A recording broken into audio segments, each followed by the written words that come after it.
Behind the cameras, behind the high-energy edits and the constant stream of content, there is a story that Claw Quest has never fully sat down and told his audience. A story about a kid who started making videos at 12 years old in a town almost nobody has ever heard of. A kid who uploaded for years to an audience that basically didn't exist. A kid who almost lost everything before anyone ever pressed subscribe. Actually, if you're wondering how much it was, I got this item for a very good deal. It was the original price was $325, but I got him down to $230. So, it was a really good deal.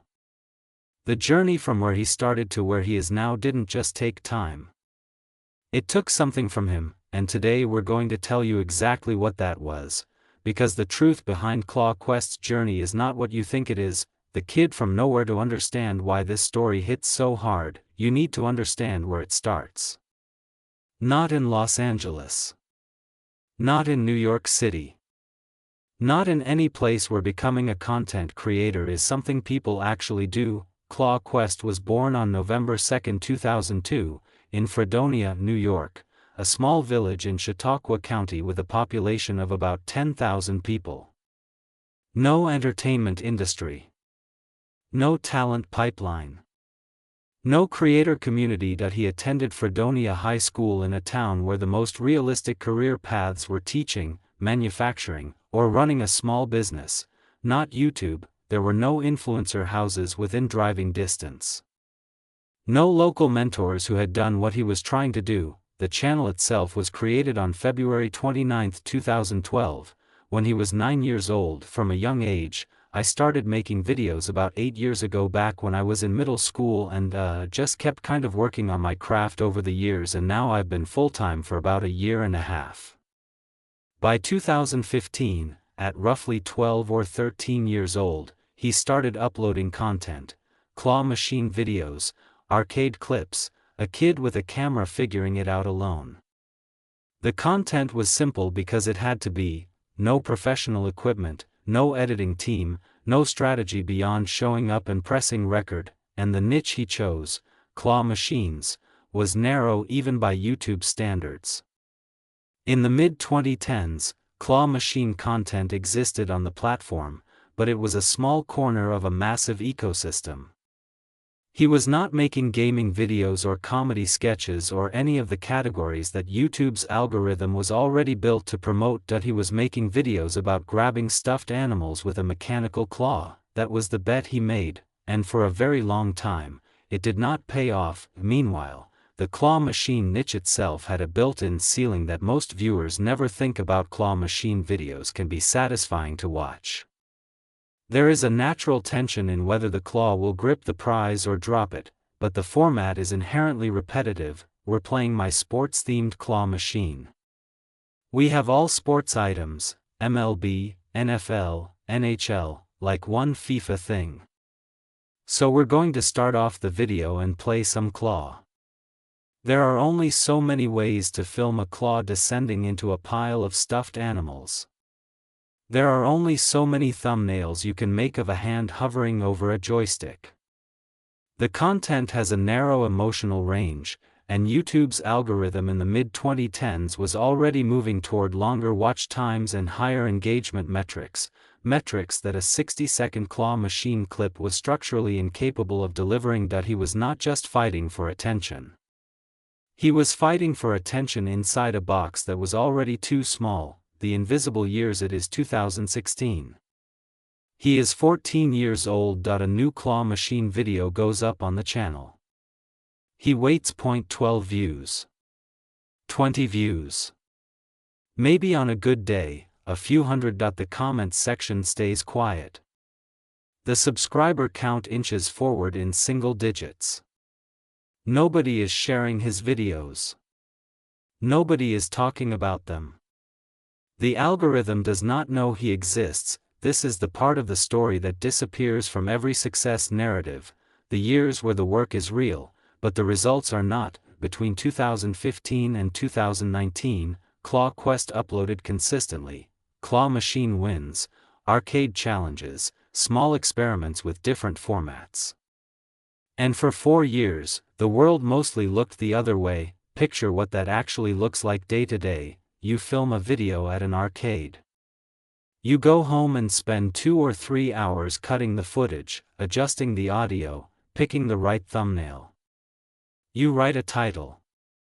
You write a description. You add tags. You hit publish, and then you wait. You check back an hour later, 14 views. You check back the next morning, 26 views. You check back a week later and the video has flatlined at a few hundred views, and most of those might be bots or accidental clicks. Then you do it again. And again. And again, for 4 years. It is 2018 now. He is 16. Other creators his age are blowing up on platforms he is also trying to crack. YouTube's trending page is dominated by names he recognizes but who do not recognize him. He joins Twitter that year. His bio reads, "Future YouTube mogul." That word, future, tells you everything. He knows he is not there yet. But he also has not quit. He is still uploading, still editing, still refreshing analytics pages that give him almost nothing back. The biggest thing is to just stay consistent at the beginning, whether that's posting, 1 video a week, 1 video a month, just staying consistent and just go from there. It's all about just getting started first. And that's where a lot of people struggle. And also just not caring what other people think. I think that holds a lot of people back, afraid of what their family or people might say. Every upload is a small act of faith. Every empty comments section is a small rejection. And unlike a job where someone pays you whether or not your work is appreciated, content creation offers no guaranteed return. You do the work. You publish the work. And then you sit there and watch the number either move or not move. For 4 years, for ClawQuest, it mostly did not move. So here's the deal. Most creators quit within 2 years. The data across the industry is consistent on this point. The emotional weight of creating for an audience that does not exist yet, of performing for a room that is essentially empty, is more than most people can sustain. ClawQuest did not quit. But that does not mean it did not cost him something. The night everything changed in July 2019, ClawQuest posted his first TikTok video using an audio clip by the creator Elixir. It was a small move, just a teenager trying a new platform, but TikTok in 2019 was a fundamentally different machine than YouTube. On YouTube, growth rewarded established channels with momentum. On TikTok, any video from any creator could explode overnight if the content connected. For someone who had spent 4 years building skills that nobody had noticed, TikTok was not just a new app. It was a second chance, and unlike his first chance on YouTube, where he had spent years figuring things out in public with no audience to show for it, this time he had the tools. He knew how to film. He knew how to edit.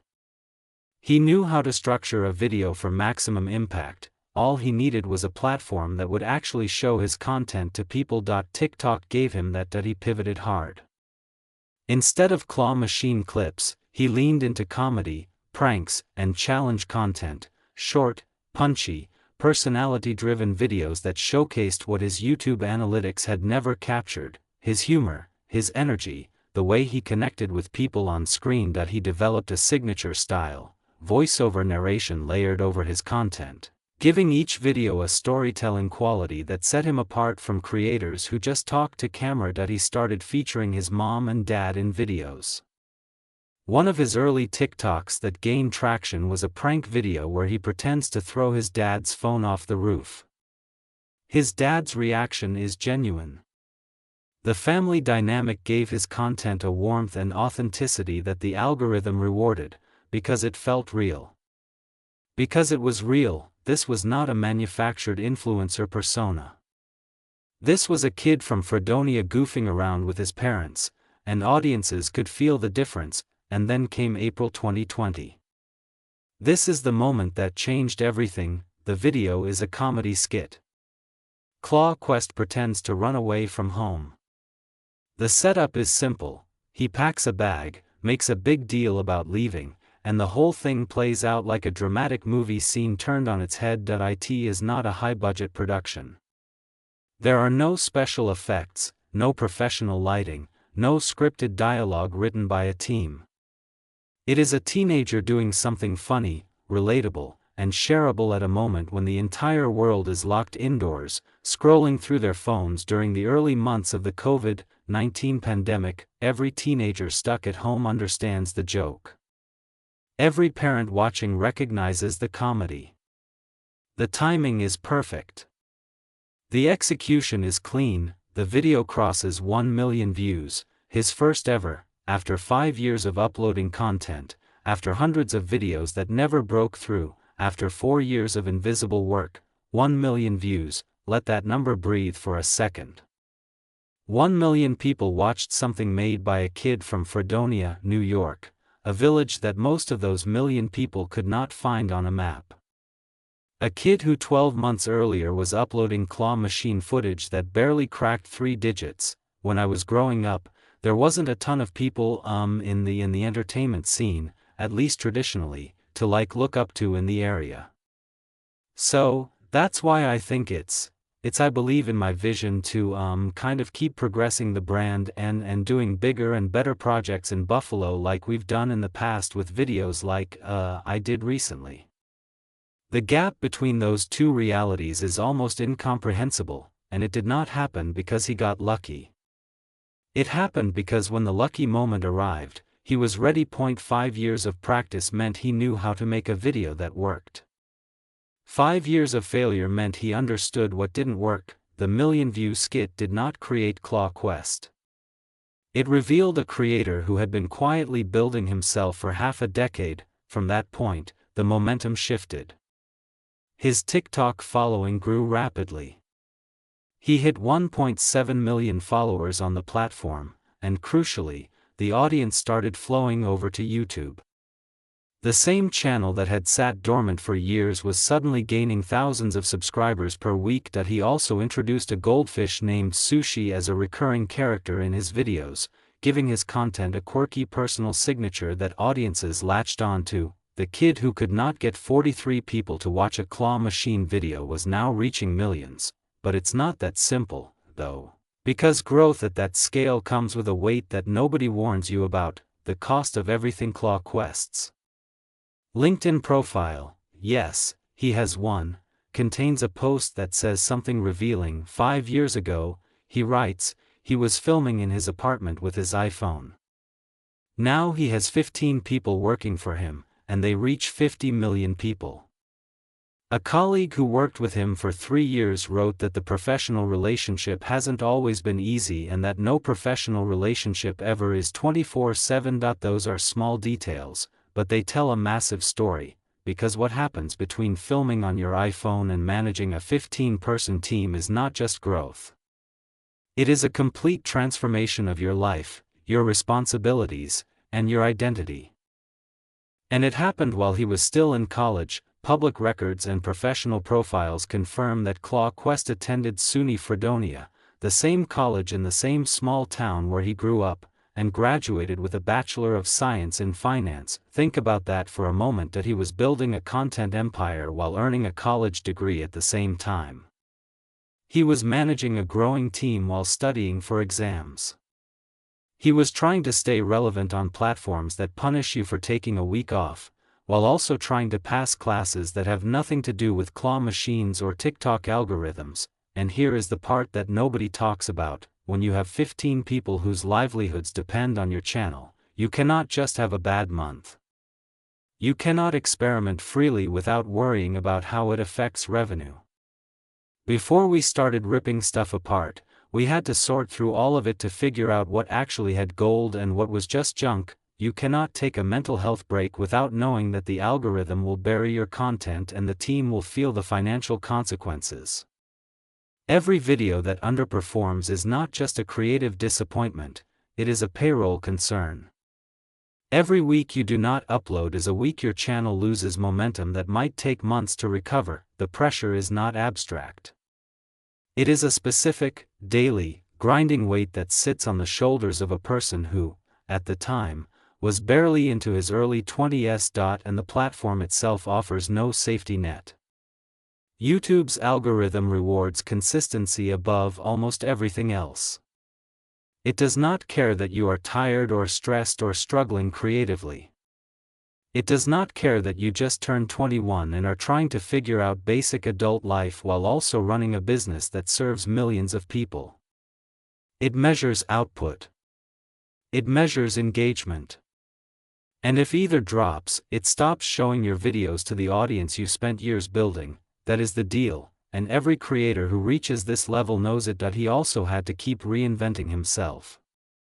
And each reinvention carried risk. He started with claw machines, then pivoted to comedy and pranks on TikTok, then expanded into challenge videos, then lifestyle and travel content, then creative builds and treasure hunting adventures like I Found Diamonds in New York City Sidewalk Cracks. Each of those pivots was not just a creative choice. It was an existential gamble. Every pivot meant potentially losing subscribers who signed up for the old content.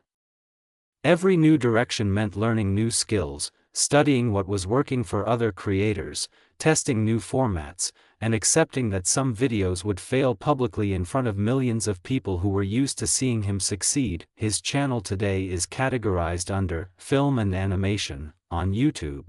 A classification that would have made no sense to the kid uploading arcade clips in 2015. That evolution required him to essentially destroy and rebuild his brand multiple times, each time betting that the new version would outperform the old one. And each time the stakes got higher because the team got bigger and the audience got larger. In July 2023, he registered Claw Quest LLC with the New York State Department of State, formalizing what had already become a serious business. The registered address is in Fredonia, the same small town, the same place where a 13-year-old once uploaded claw machine videos to nobody. Now it was the headquarters of a multi-platform content operation with millions of followers across YouTube, TikTok, and Instagram. He also got a finance degree, and that detail matters more than people realize. Getting a degree in finance while running a successful content channel is not the move of someone who feels secure. It is a hedge. A backup plan. It is the quiet admission that, even when things are going well, a creator knows it could all disappear tomorrow. One algorithm change. One platform policy shift. 1 month of underperforming videos. The finance degree says, I am building this, but I am also preparing for it to fall apart. That duality, the confidence to build something massive and the awareness that it could collapse, is the emotional core of this story. The truth today, Claw Quest is in his early 20s. His YouTube channel has over 2.5 million subscribers and more than 1.5 billion total views across over 500 videos. His TikTok following exceeds 1.7 million. His Instagram community is over 260,000 strong. His videos, treasure hunts, creative builds, challenge content, routinely pull millions of views. His most recent uploads, I Found Treasure in the Hardest Place to Reach and I Found Gold in Places Nobody Would Ever Look, each crossed 2.7 and 2.9 million views respectively. His average video length is around 11 minutes. A far cry from the short arcade clips he started with. His estimated monthly earnings from YouTube alone range between $17,000 and $51,000. He has also expanded his professional footprint. His business operates under Gold Studios, with brand partnerships handled through a dedicated team. His Instagram bio lists Buffalo and Miami as his locations, a long way from the single-location life of a teenager in Fredonia. He has been invited to tour TikTok's NYC headquarters, a recognition of his impact on the platform, and he has done all of this by 22. From the outside, it looks effortless, a young guy having fun making videos, living the dream. But the truth behind the journey is the distance between where he started and where he is now, and what that distance cost him. He was a kid in a small town with no connections and no advantages. He started creating at 12 or 13 years old. Now we might go for that smuff right there. And then we could hopefully or maybe a gettable generic. There's a baseball right there, but I already have like 5 of them. So, he spent 4 years uploading to a platform that gave him almost nothing in return. He made a bet on TikTok that happened to pay off, because he had already put in the work to be ready for it. He built a team. He registered a business. He got a college degree as insurance. He reinvented his content, not once, not twice, but multiple times. Each time risking the audience he had already earned, and every single day he operated inside a system designed to extract maximum output from creators while offering no guarantees about tomorrow. That is the heartbreaking truth. Not a single tragic event. Not one dramatic headline. But the slow, cumulative cost of betting everything on a dream that the world tells you is impractical, and somehow making it work anyway, while carrying a weight that nobody on the outside can see. Every smiling thumbnail on the Claw Quest channel represents hours of work behind the camera. Every upbeat treasure hunting video was produced by a team that has to justify its existence through views and engagement.